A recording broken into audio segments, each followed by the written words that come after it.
se deriva del vocablo fons o fontis, que a su vez se deriva del verbo fundo o fundare, que significa crear, producir, derramar.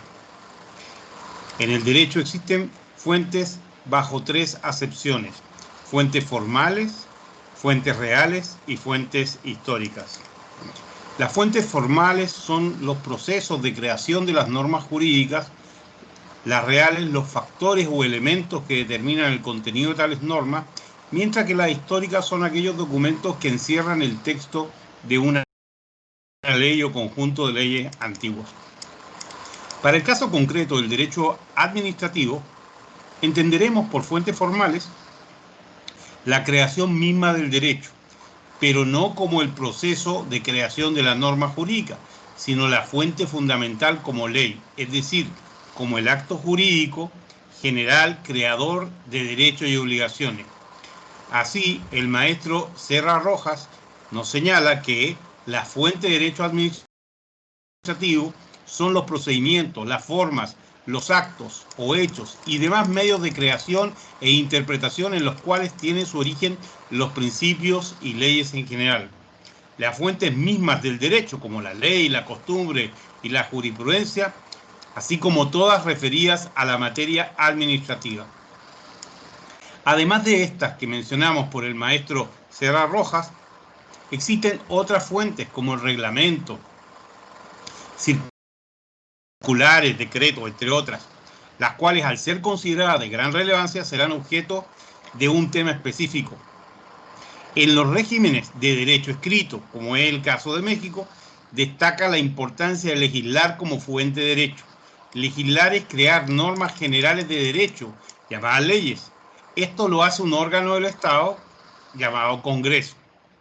Para relacionar la acción de legislar con el derecho administrativo, es necesario expresar que la ley como fuente formal de derecho administrativo se deriva del principio de legalidad, el cual consiste en que ningún órgano del Estado puede tomar una decisión individual que no sea conforme a una disposición general anteriormente dictada. Es debido a este principio de legalidad por el cual los órganos del Estado solo pueden realizar aquellas atribuciones que les están expresamente señaladas por la ley, logrando con ello dar protección a los particulares para que no se siente ningún precedente de abuso por parte de cualquier autoridad administrativa. Existe únicamente una sola excepción a este principio fundamental, que es la facultad discrecional. Esta facultad consiste en dar flexibilidad a la ley para adaptarla a las circunstancias imprevistas o permitir que la autoridad administrativa haga una apreciación técnica de los elementos que concurren en un caso determinado, aplicando de manera equitativa la ley. Para el caso de la ley bajo esta facultad discrecional, la autoridad debe conducirse con cautela, ya que si no lo hiciere, podría caer en supuestos que beneficien de manera ventajosa a particulares o le otorguen derechos que representen beneficios sobre otros ante la misma autoridad. De darse ese tipo de supuestos, estos se consideran violatorios al artículo 16 constitucional.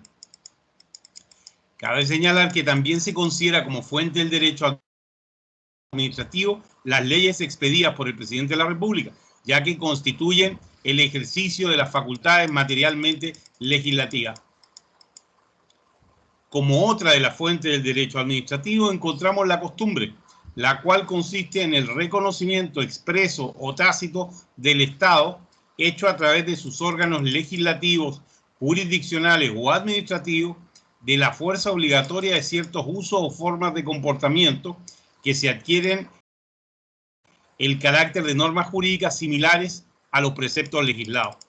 Por costumbre se debe entender una norma de conducta creada en forma espontánea por una colectividad o grupo social y aceptada voluntariamente por los individuos que la constituyen como rectora de determinadas relaciones. Una clasificación de costumbre permite distinguir tres tipos de costumbres: las imperativas, establecidas en la presencia de ley; la introductiva, adoptada en ausencia de ley; y por último, la costumbre abrogativa, que se opone a la ley. En el ámbito de la doctrina, la costumbre ha sido objeto de un fuerte repudio como fuente de derecho administrativo, circunstancia que comenta el profesor español Ramón Parada en el siguiente párrafo. Un derecho fundamentalmente positivista, integrado en su mayor parte por normas escritas de origen burocrático y producto de una actividad reflexiva, como es en esencia el derecho administrativo, no podía por menos que ofrecer resistencia a la administración de la costumbre como fuente jurídica, caracterizada por los elementos de origen social o popular, en uso o comportamiento reiterado, uniforme y la convicción de su obligatoriedad jurídica. Partiendo de estas excepciones y con antelación surge el cuestionamiento: ¿es o no la costumbre una fuente de derecho administrativo? Si se continúa analizando bajo la misma tesitura de conceptos, no queda duda que la costumbre es una fuente de derecho, mas no del derecho administrativo. Como se ve en el punto anterior, es difícil tener un concepto delimitado de derecho administrativo debido a que abarca diversos aspectos. Por las mismas razones, es difícil encuadrar a la costumbre como una de las fuentes en las cuales surge este derecho. Diversos autores opinan que la costumbre es aplicable como fuente únicamente para ciertos sectores o áreas del derecho administrativo.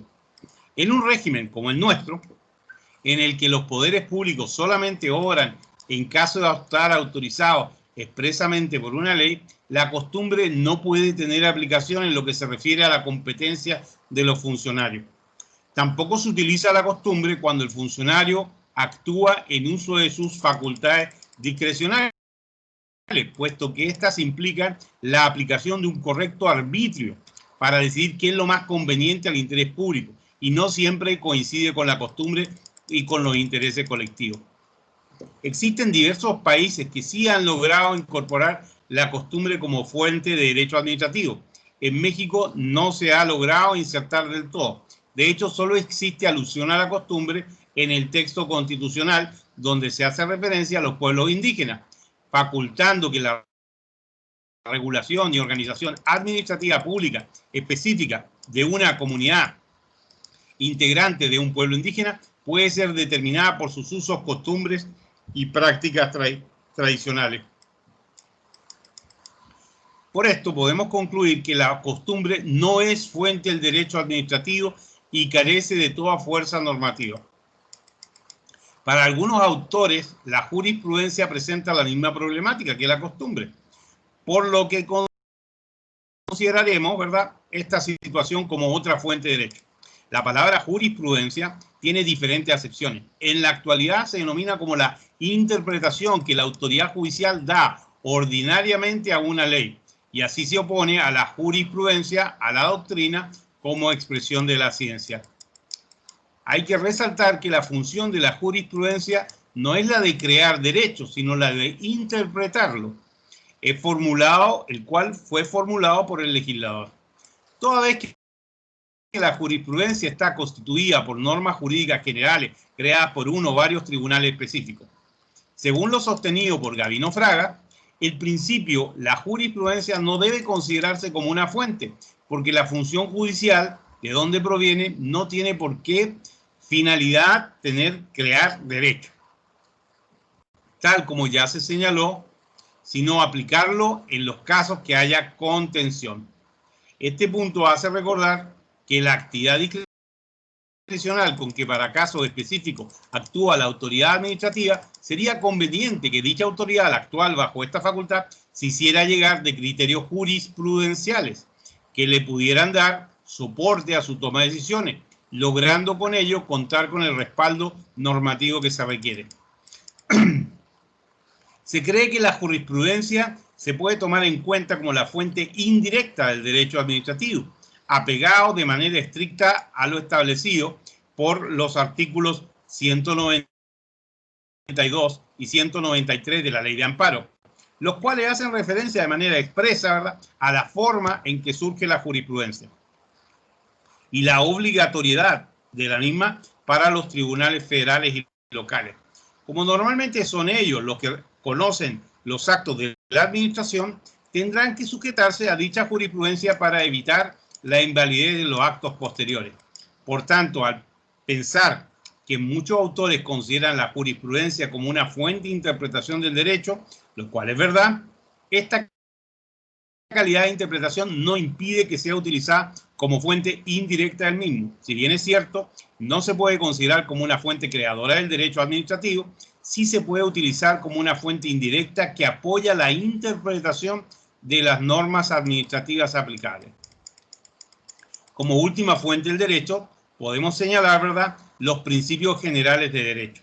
Estos principios se apoyan en tres ideas específicas: la principalidad, la generalidad y la juridicidad.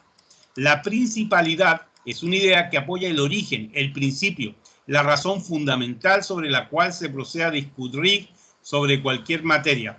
La generalidad alude al género en oposición a la especie, hace referencia a lo común en los individuos de una especie.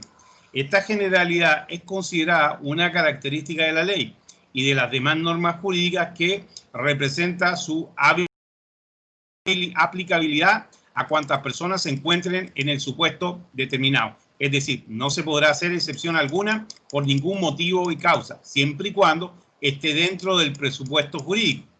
De ahí que la ley sea de carácter general y de aplicación obligatoria a todos aquellos que se encuadren en el marco legal que corresponda. La juridicidad es la propensión a preferir los arreglos y soluciones de estricto derecho en las cuestiones sociales y políticas. También entendemos la juridicidad como todo aquello que esté de conformidad con el derecho, o sea, lícito desde el punto de vista jurídico. Además de estas características, hay que entender que son los principios generales de derecho para poder discernir si pueden ser considerados una fuente del derecho administrativo o se encuentran bajo el mismo esquema que la costumbre y la jurisprudencia.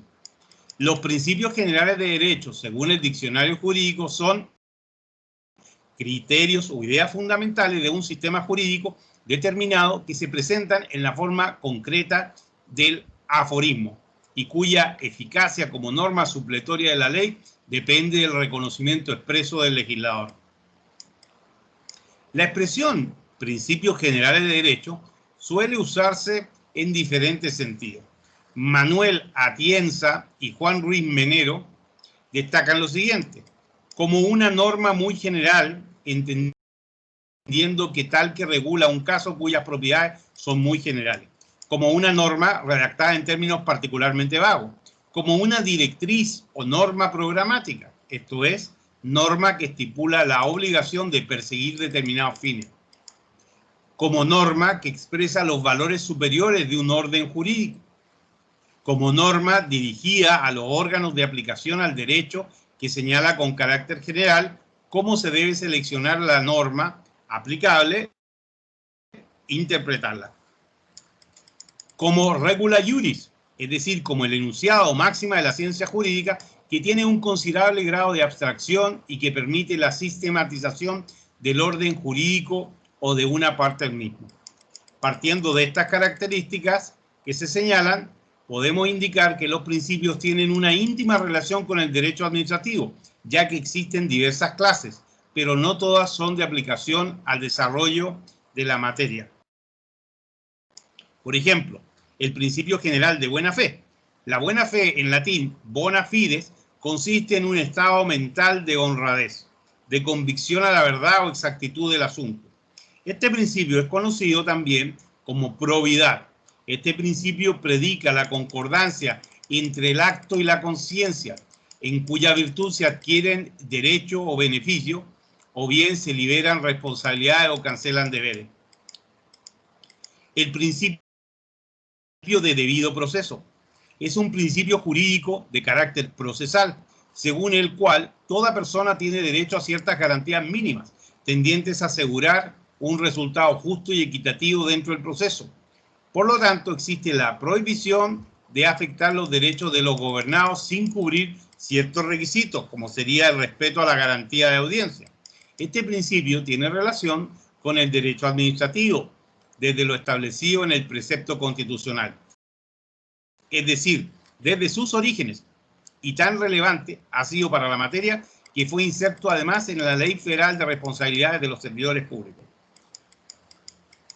El principio de moralidad administrativa. Conforme a este principio, en el ejercicio de sus funciones, la conducta de los servidores públicos adscritos a la administración pública debe ajustarse a la ética, es decir, actuar apegados a la moral, a la verdad y a lo que debe ser. Esta conducta de los servidores públicos debe ser tanto en sus relaciones con sus jefes como con sus administrados. El principio de seguridad jurídica. Esta es la certeza práctica del derecho y al mismo tiempo este principio es considerado como uno de los pilares de la convivencia social, en la garantía que se da al individuo en su persona, sus bienes, sus derechos, que no serán objeto de ataque. Si llegara a suscitarse, le serán aseguradas por la sociedad de protección y reparación de los posibles daños ocasionados.